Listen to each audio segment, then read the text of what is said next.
कृष्ण गतिर्मम, कृष्ण ही राधा और राधा ही कृष्ण है। एक देह दो प्राण ही दोनों।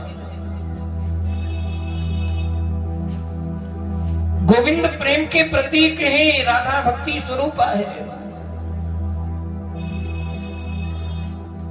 और भक्ति से ही भगवत प्राप्ति होती है, भगवान की प्राप्ति होती है। और जब मेरे कन्हैया के गिरधर के दर्शन किए, गोविंद के दर्शन किए राधा रानी में, तो उद्धव हाथ जोड़कर के खड़े हो गए राधा रानी के समक्ष। सदा श्री कृष्ण परिपूर्ण देवो, देवी सदा तुम परिपूर्ण देवी।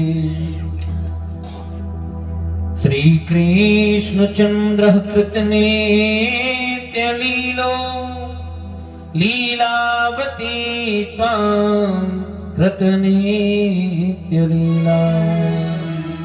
मैं धन्य हो गया राधे, मैं धन्य हो गया कि कृष्ण स्वयं ब्रह्म परम पुराण, लीला तदेच्छा प्रकृता स्वमेव, परस्परं संस्थित विग्रहाभ्यां, नमो युवाभ्यां श्री राधिकाभ्यां। बोली राधा रानी सरकार की जय हो। जय जय श्री राधे। उद्धव जी महाराज ब्रज की कुशलता लेकर के मेरे गोविंद के समक्ष पहुंचे परीक्षित। और एक दिन मथुरा नगरी में ही भ्रमण करते हुए जरासंध की जो बेटी है, अस्थि और प्राप्ति दोनों ने देख लिया और जाकर के कहती है पिताजी से कि यही वो कृष्ण है छलिया जिसने तुम्हारे दामाद कंस को वध किया। इसलिए जरासंध को शत्रुता हो गई गोविंद से और गोविंद पर युद्ध के लिए आक्रमण कर दिया, परास्त कर दिया मेरे गोविंद ने। और एक बार आक्रमण नहीं, परीक्षित 17 बार आक्रमण किया और प्रत्येक बार परास्त होकर के आया जरासंध। संतों से ब्राह्मणों से कहता है, ब्राह्मणों कोई ऐसो यज्ञ जब तप अनुष्ठान करो ताते अब की बार हमें विजय प्राप्त होगी। संत कहने लगे, ब्राह्मण कहने लगे, गोविंद रक्षा करो, ये पापात्मा दुराचारी है, यदि अब की बार विजय नहीं भई तो फिर हम एक नहीं बचे। सो आए भगवान युद्ध के लिए। अनुचर है एक कालियवन जरासंध का। जब आया भगवान की ओर तो भगवान रण छोड़ करके भाग गए। बोलिए रण छोड़ भगवान की जय हो। विप्रधेन सुर संत हित लीन मनुज अवतार। भगवान भक्तों के अधीन है, भगवान भक्तों के वश में है। जैसो भक्त भगवान को नचावे है न भैया, वैसो ही नचे हैं मेरे गोविंद। ये तो कला होनी चाहिए भक्त में, कला तो एक ही सीखी है बस, मांग में कि आ जाए बस, जाए नहीं छूटे नहीं, बस मिलता रहे, ये कला है। बात ये है सत्य तो स्वभाव की, क्योंकि स्वभाव जब जीव का गहना बन जाता है ना तो वो स्वभाव कभी जाता नहीं है, क्योंकि वो स्वभाव है। और जिसने जीवन में अपने आप को बदला नहीं वो इंसान कहलाने के योग्य नहीं है। जीवन में परिवर्तन न ला सका तो वो इंसान कहलाने योग्य नहीं है, क्योंकि वो तो पशुओं से भी बेकार है। इन्हें खोल खोल के दिखा दो सबको क्या है इसमें। चलो बोलो राधे राधे राधे। अब ये सोच रही होगी हम तो बढ़िया वाली लाई, जनपद ने कैसी लाई होगी है? अरे ये विकृति गई नहीं, कब जाएंगी ये जाने वाली नहीं है। हरे भूलो हर नाम ना भूलो, चाहे एक बार समझाओ चाहे लाख बार समझाओ, वृत्ति वही रही। हमने अभी क्या कहा था? स्वभाव। वो स्वभाव बन गया है। जैसे क्रोध एक स्वभाव है, वो अपने आप कारण ढूंढ लेता है, ऐसे ही स्वभाव है, जिसका जैसा स्वभाव हो जाता है। और भी तो माताएं हैं, मैं एक एक कर खड़ी कर सकता हूं इस संपूर्ण भक्तों में से। यहाँ कौन माताएं कथा बड़े भाव से सुनती हैं, पर स्वभाव कहीं जाए। एक सज्जन ससुराल जा रहे, सो रास्ते में मित्र बोले कहाँ जा रहे हो? ससुराल। तुम भी चलो। अरे पहले बताते, जब ससुराल जाना था ले जाना था तो कम से कम वस्त्र तो ठीक ठाक पहन के चलते, हमारे पहन चलो। हाँ ये ठीक रहेगा। अपने वस्त्र पहना करके अपने मित्र को ससुराल ले गया, और जब वहां ससुराल में पड़ोस में बैठने जाते, ऐसे घूमने फिरने गया परिवार वालों के यहाँ, तो किसी ने पूछ लिया, जी ये कौन है? अरे ये इनका मत पूछो, ये तो हमारे बहुत परम मित्र हैं, बहुत अच्छे हैं। हम ससुराल आ रहे थे तो मिल गए हमसे, हमने कहा इनसे कि चलो। ये बोले कि वस्त्र नहीं है, वस्त्र भी हमारे ही पहन के आए, हम पहना के लाए। प्रेम से बोलो राधे राधे। ये स्वभाव है। अब बुरा लगा मित्र को, ऐसे बोलना कोई जरूरी था?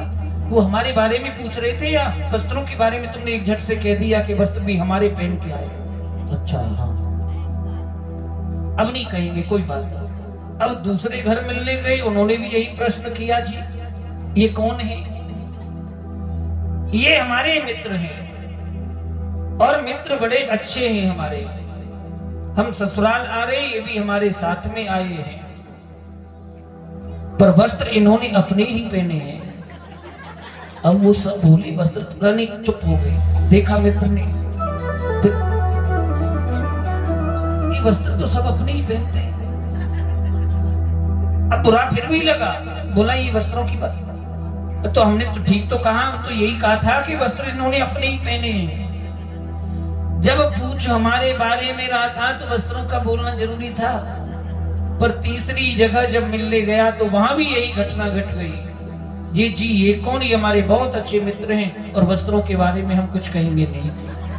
बोलो जय श्री कृष्ण। ये स्वभाव झलकता है, और जब कोई स्वभाव जैसा बन जाता है, वो जाने वाला जल्दी से होता नहीं। उसका तो एक ही, उसकी निवृत्ति का एक ही उपाय है, एक ही समाधान है, वो है भगवान का दिव्य भजन। जब भजन करता है जीव, अभी माताओं भजन का अभाव है आपके अंदर।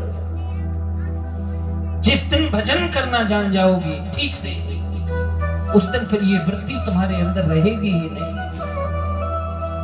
भजन करता है जीव तो भजन से ज्ञान हो जाता है, भक्ति से बोध हो जाता है, क्या अच्छा है क्या बुरा है। तो फिर बुराई की ओर, ये बुरा काम है, भला ना समझो। और मालूम जब कि हमें है कि सब हमने ही तो किया है, उसके उपरांत भी दृष्टि और दृष्टिकोण ये बदल जाते हैं। दृष्टि एक ही है, दृष्टिकोण बदल जाते हैं।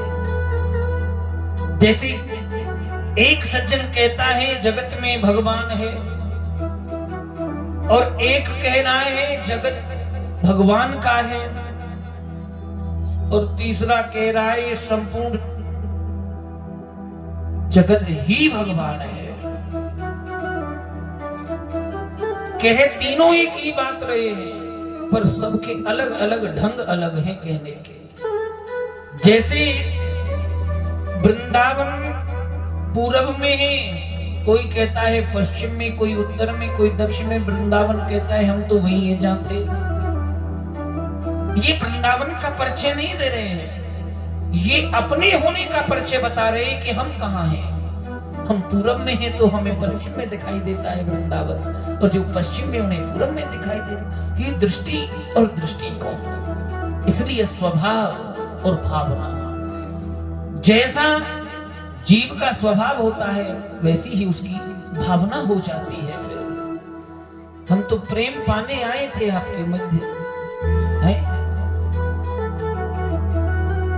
अब उसमें भी कमी रहे तो फिर बोलेंगे क्यों नहीं। आज भगवान रण छोड़ करके भाग गए, विप्रधेन सुर संत हित लीन मनुज अवतार, और जाकर के गुफा में प्रवेश कर गए जिसमें मुचकुंद जी महाराज शयन किए हैं। काल यवन ने आए और देखा छलिया यहां सोया हुआ है, क्योंकि पीतांबरी गोविंद ने अपनी उड़ा दी। जोर से पीतांबरी को झटका, नेत्र खुले ऋषिवर के, आज प्राणांत हो गया, जलकर के भस्म हो गया कालियावर, और भगवान जाकर के समुद्र में छुप गए। और समुद्र में ही भगवान ने द्वारिकापुरी का निर्माण कर डाला। बोलिए द्वारिकानाथ की जय हो। अब द्वारका के राजा बन गए श्री श्री 1008 श्री द्वारकाधीश श्री कृष्णचंद्र ठाकुर जी महाराज हो गए। पर भगवान को विवाह नहीं भयो, और विवाह हो ही कहां थे भगवान कन्हैया को, रिकॉर्ड ठीक नहीं ना पुराना। बोलो राधे राधे। चोरी कर तो डोले नहीं, अब रिकॉर्ड ठीक हो तो कहूं चर्चा ही नहीं कोई विवाह की। आइए भगवान के सुंदर पावन विवाह की ओर चलते हैं। श्री कृष्ण गोविंद हरे मुरारी, हे नाथ नारायण वासुदेव। कृष्ण गोविंद हरे मुरारी, हे नाथ नारायण वासुदेव। हे नाथ नारायण वासुदेव, हे नाथ नारायण वासुदेव, हे नाथ नारायण वासुदेव, हे नाथ नारायण वासुदेव, हे नाथ नारायण वासुदेव, हे नाथ नारायण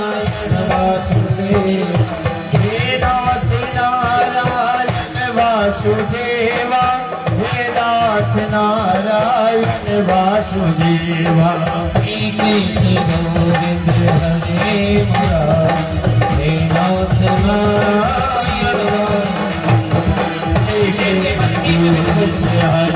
मुरारी, हे नाथ नारायण हरे मुरारी, हे नाथ नारायण वासुदेव। श्री कृष्ण गोविंद हरे मुरारी, हे नाथ नारायण वासुदेव। श्री कृष्ण गोविंद हरे मुरारी, हे नाथ नारायण वासुदेव।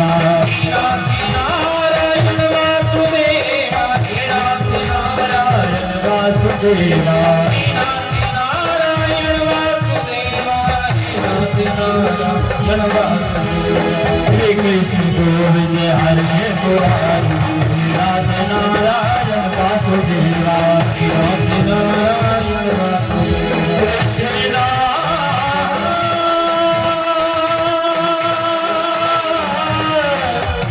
हरे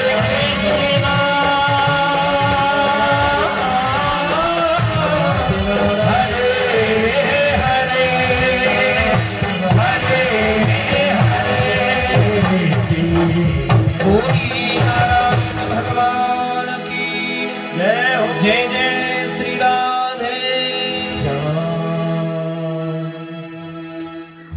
महाराज भीष्म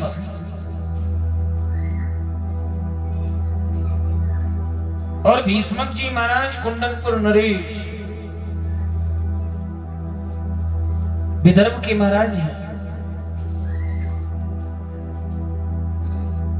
जिनकी बेटी है रुक्मणी, बेटा है रुक्म, और महारानी रुक्मणी विवाह करना चाहती हैं द्वारकाधीश से,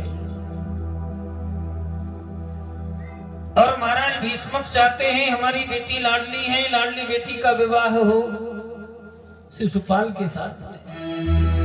हालांकि शिशुपाल भी बुआ के बेटा है कन्हैया के, विवाह करना चाहती है शिशुपाल से, मन और भाव से तो चाहती वो द्वारकाधीश श्री कृष्ण को है।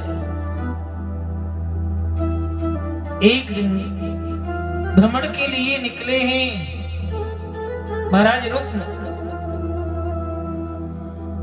और शिशुपाल से भेंट हो गई। तो शिशुपाल से कहते हैं भैया देखो सगाई वगाई को सामान तो हम देख लाए नहीं, बातों की ही सगाई मान लेना, बाकी नगर में जब बारात लेकर के आओगे ना तभी सगाई कर देंगे, दोनों काम एक साथ हो जाएंगे। शिशुपाल बड़े प्रसन्न हुए हैं, और जब आकर के नगर में बताया महाराज भीष्म को, तो रुक्मणी को ज्ञात हो गया, विदित हुआ, रुक्मणी रो पड़ी। क्योंकि इच्छा तो द्वारकाधीश के लिए है। मन दिन रात गोविंद के चरणों में रहता है द्वारकाधीश के। और इसी पीड़ा की विरह जन्य ताप में अन्न जल त्याग दिया रुक्मिणी ने, पर कहे किससे? कुछ बोल ना सकी। केवल मन प्रांगण से मेरे गोविंद माधव को स्मरण करती है, अश्रु बिंद बह जाते हैं और चुप हो जाते हैं। करे क्या? श्याम विरह की वेदना है कि द्वारकाधीश से विवाह करना है, यही चाहना लेकर के आज रुक्मिणी महारानी ने एक पत्र लिखा। यही अंतिम उपचार है इस समस्या का। समस्या गंभीर है कि कोई जाकर के द्वारकाधीश से एक बार कह दे। और पत्र का लिखते हुए रुक्मिणी ने अश्रुबिंद बह रहे हैं, तो रोती हुई रुक्मिणी पत्र का लिख रही है। पंछी ले जा रे पंछी ले जा रे पंछी ले जा रे पंछी ले जा रे पंछी ले जा रे पंछी ले जा रे पंछी ले जा रे पंछी ले जा रे पंछी ले जा रे मेरे श्याम पिया के। पंछी ले जा रे संदेश मेरे श्याम पिया के लिए। चिट्ठी में सब कुछ लिख डाला,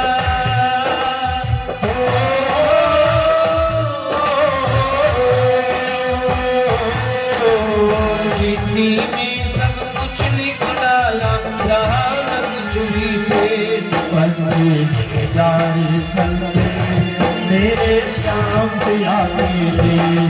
पंछी ले जा रे संदेश मेरे श्याम पिया के लिए। चिट्ठी में सब कुछ लिख डाला,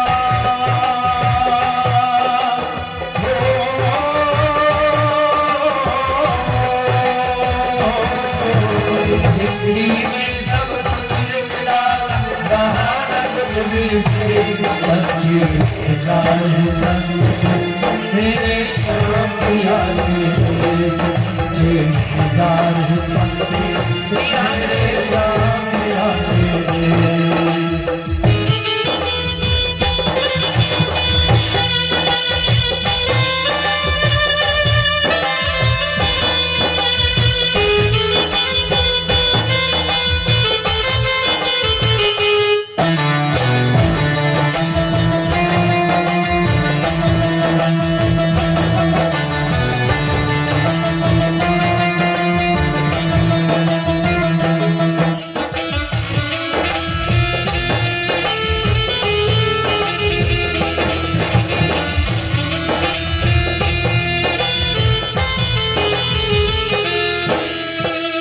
बिखर गए माला के मोती, बिखर गए माला के मोती।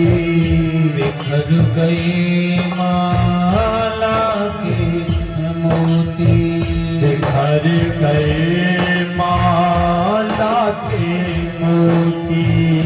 चली गई आँखों की ज्योति, चली गई आँखों की ज्योति।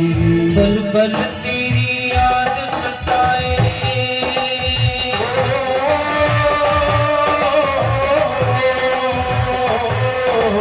पल पल तेरी याद सताए, कर जा रे उपदेश। पंछी ले जा रे संदेश मेरे श्याम पिया के लिए। पंछी ले जा रे संदेश मेरे श्याम पिया के लिए। राधे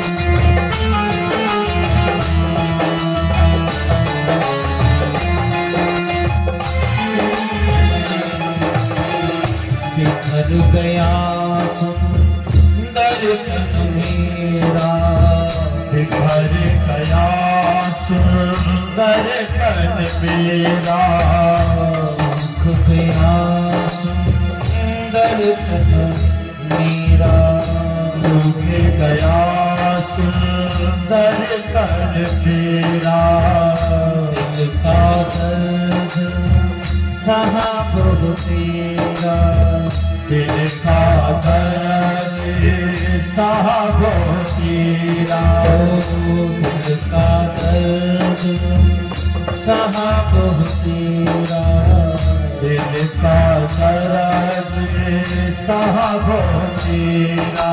चंदन की चुनरी ओढ़ी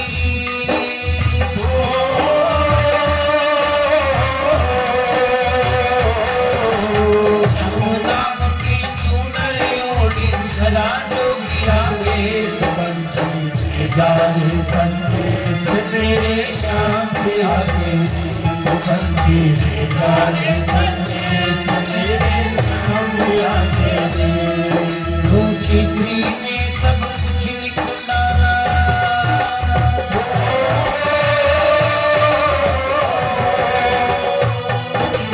चिट्ठी में सब कुछ लिख डाला, रहा न कुछ भी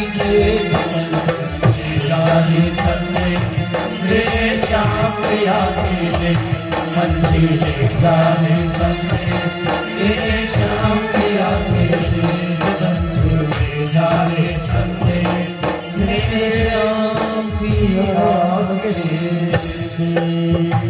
बोलिए भक्त वत्सल भगवान की जय हो। मेरी गोविंद माधव के लिए पत्र लिखा और ब्राह्मण से कह रही है, ब्राह्मण देव मेरे एक छोटा सा काम करोगे? एक पत्र द्वारकाधीश को जाकर के दे दो। ब्राह्मण देव ने अपना सुंदर रथ सजाया, रथ में आरूढ़ होकर के पत्र का लेकर के द्वारका पहुंच गए